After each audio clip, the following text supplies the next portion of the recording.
हमारे कारवां को मंजिलों का इंतजार है, आदियों ये बिजलियों के बीच पर सवार हुआ कदम मिला के चलेंगे एक साथ, अगर कहीं है स्वर्ग तो उतारना जमीन पर, जिंदा है जिंदगी की जीत पर यकीन कर, अगर कहीं है स्वर्ग तो उतारना जमीन पर। शाम की मोमबत्तियां सुबह होते होते उस शोले में बदल गई जिसने दिल्ली के दिल में दहकने वाले अंगारे जला दिए हैं।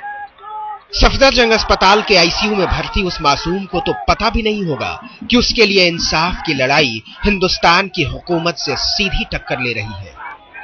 जिस इंडिया गेट पर शहीदों की अमर जोत चलती है, उसी इंडिया गेट पर आक्रोश की वो अमर ज्वाला फूट पड़ी है जिसकी आंच इस ठंड के मौसम में भी हुक्मरानों के माथे पर पसीना ला रही है। कहीं हमारी पूरी व्यवस्था ही नाटक न बन जाए, ये डर भी लोगों के जहन में बैठा हुआ है। उनके नुक्कड़ नाटक ने हुकूमत के नाटक को बार बार बेपर्दा किया। जिस इंडिया गेट से दिल्ली की पहचान बनती है, वो इंडिया गेट आज इंसाफ के लिए आंदोलन की पहचान बन गया है।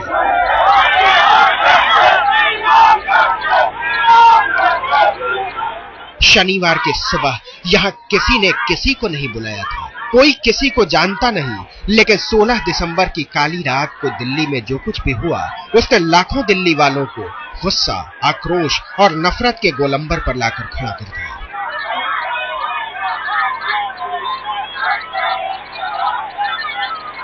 बहुत सारी बातें जो कही जाती कि ना करे पर करी जाती ना, हर रोज बताया जाता है कि रेप ना हो, खराब काम ना हो, सारे हो रहे हैं। फिर प्रोटेस्ट के लिए इतना ही सारा क्यों? एटलीस्ट सरकार कोई कमिटमेंट दे, सरकार कोई बोले कि ये कानून बनेगा और उनपे तुरंत एक्शंस हो। बस एक संदेश देना चाहते कि ठीक है, जो हुआ बहुत बुरा हुआ और ऐसा बिल्कुल भी नहीं होना चाहिए। आगे हम चाहते कि सरकार ऐसे स्ट्रिक्ट रूल बनाए कि किसी की ऐसी हिम्मत ना हो आगे करने के लिए। दरिंदगी तो हमेशा ही एक नया रूप लेकर आती है और हमेशा ही उसके खात्मे के लिए वायदे उछाल दिए जाते हैं उन लोगों की ओर से जो इस इंडिया गेट से चंद फासलों पर बैठते हैं, जिनकी ऊंची इमारतों के बंद कमरों में इस देश की तकदीर लिखी जाती है। लेकिन रात के अंधेरे में जब एक मासूम लड़की का भाग्य और भविष्य चंद दरिंदों की हैवानियत तले रौंदा जाता है, तो लाखों लोग ये सवाल अपने हुक्मरानों से पूछने के लिए ऐसे ही निकल पड़ते हैं।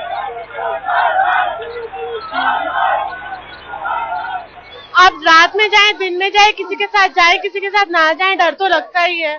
अब कोई हो ना हो, it doesn't matter any more because we are unsafe. हमें पता है कि कुछ ना कुछ होना ही है। आप अपनी दोस्त को रात में कहीं घुमाने ले जाएंगे, रात में उसके साथ होंगे, आप उसकी सुरक्षा का दावा कर सकते हैं? अब मैं अकेला, अगर मेरे सामने 11 लोग आ रहे, वो दरिंदे, I want to say that word, अगर वो लोग अगर आ जाएंगे तो हम क्या कर सकते हैं? एक क्या कर सकता? ऑब्वियसली हम खुद चाहते हैं कि our friends, our sisters, everyone they will save। India Gate से राष्ट्रपति भवन की तरफ उमड़े इस जनसैलाब को रोकने की ताब किसी पुलिस फोर्स में नहीं हो सकती।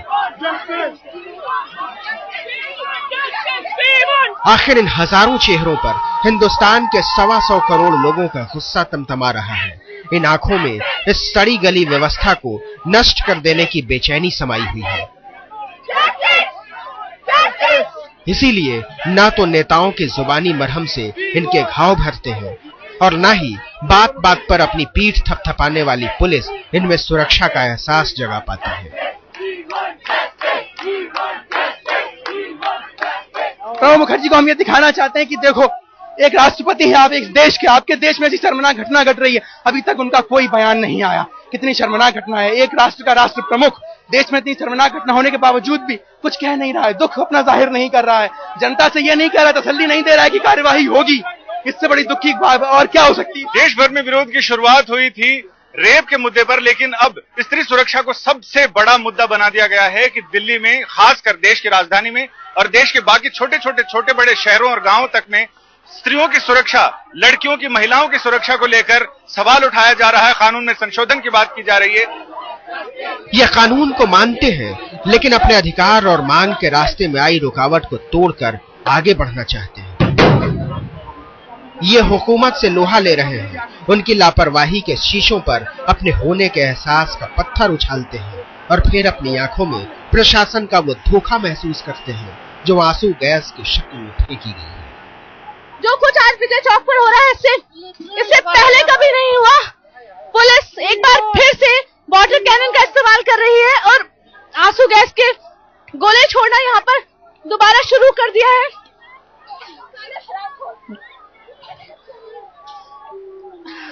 अच्छी खासी मुसीबत है पुलिस के इस वक्त इन लोगों को कंट्रोल करने में। और हालत ये है कि बार बार आंसू गैस की गोले छोड़ती है पुलिस, लोग भागते हैं, लेकिन कहीं से भी जो गुस्सा है, जो आक्रोश है, वो कम होता नहीं दिख रहा। आंसू गैस के गोले छोड़े गए हैं, उसका असर दिख रहा है। मुश्किल हो रही है यहाँ पर लोगों को इकट्ठा होने में। हर तरफ किसी तरह लोगों को तितर बितर करने की कोशिश की जा रही है, लेकिन सवाल यही है कि कितना कामयाब हो रहे हैं अपनी कोशिश में, क्योंकि रह रहकर ये गोले छोड़े जाते हैं। कुछ देर को ये लोग यहाँ से हटते हैं और उसके बाद फिर एकजुट हो जाते हैं। They are doing very wrong. We are not doing any violence, but still they are doing something like that. We are not going to move. Vijay Chowk पर ये उस विजय का इंतजार कर रहे हैं जो आगे कभी किसी बेटी को उस हाल में न पहुंचाए जैसा दर्द एक बेटी सफदरजंग अस्पताल में भोग रही है। नॉर्थ ब्लॉक और साउथ ब्लॉक पर उमड़ा इनका हुजूम अपने हुक्मरानों से पूछ रहा है कि आखिर कब तक इनके भरोसे और वायदे के आईने में लोग अपने भविष्य का बदसूरत चेहरा देखते रहेंगे। कब तक हाथों में ली गई तख्तियां हमारे तंत्र पर शर्म और अपमान का ये हथौड़ा बरसाती रहेंगी कि कोई भी बेटी अगले जन्म में बिटिया न बनना चाहे। ये लड़ाई आधी आबादी के पूरे आत्मसम्मान के साथ जुड़ गई है।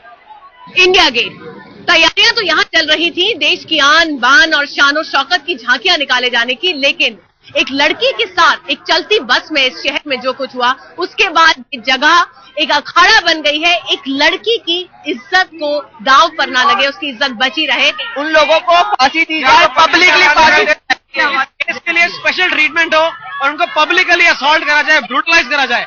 ये नॉर्मल केस नहीं, दिस इज। आपको लगता है कि इस तरह की चीज करने से आगे इस तरह की वाकये रुक जाएंगे, ये वारदात एटलीस्ट कम तो होगा, रुक तो नहीं सकते, कम तो होगा। भरोसे और उम्मीद की बुनियाद पर 65 साल से जिंदा है ये देश, लेकिन इस बार सब्र का बांध टूटा तो लाखों लोगों का आक्रोश उस लुटियन के टीले पर चढ़ने लगा जहां हमारे राष्ट्रपति रहते हैं। स्कूली बच्चे, कॉलेज में पढ़ने वाले लड़के लड़कियां, नौकरी पेशा लोग और यहां तक कि बुजुर्ग भी इस यात्रा में शामिल हो गए, जो सरकार से ये पूछने के लिए निकले हैं कि आखिर कब तक खौफ, दहशत और बर्बादी का ये सिलसिला यूं ही चलता रहेगा। गैंगरेप के विरोध में दिल्ली के लोग अलग अलग तरीके से अपना आक्रोश जता रहे हैं और ऐसे ही एक धारा जो है वो राजपथ पे एक पुतला लेकर के चल रहा है जिसको फांसी दी गई है। जाहिर तौर पे सरकार को लगातार ये मांग की जा रही है सरकार से कि आरोपियों को फांसी दी जाए और उसी के लिए एक विरोध के स्वरूप यहाँ पे आप देख सकते हैं तरीके का एक पुतला रखा गया है जिसको फांसी दी गई है यहाँ पर अपना विरोध जताने के लिए और साथ ही में मांग कि बलात्कारियों को कड़ी से कड़ी सजा नहीं बल्कि फांसी हो। क्या इसके पीछे वजह रही ये हम जानते हैं। ये सरकार ने तो कहा है कि इसमें ज्यादा सजा उम्र कैद की है, कैद नहीं, हमें फांसी चाहिए, वो भी जल्द से जल्द चाहिए। इस बार चोट बहुत गहरी है, इसीलिए 16 दिसंबर के गुनहगारों के लिए वैसी सजा की मांग हो रही है जिसके बाद फिर कभी इंडिया गेट पर इंडिया के उमड़ने, लड़ने और बरसने की नौबत न आए। ये आम आदमी की लड़ाई है। इस लड़ाई ने राजपथ को जनपथ में तब्दील कर दिया।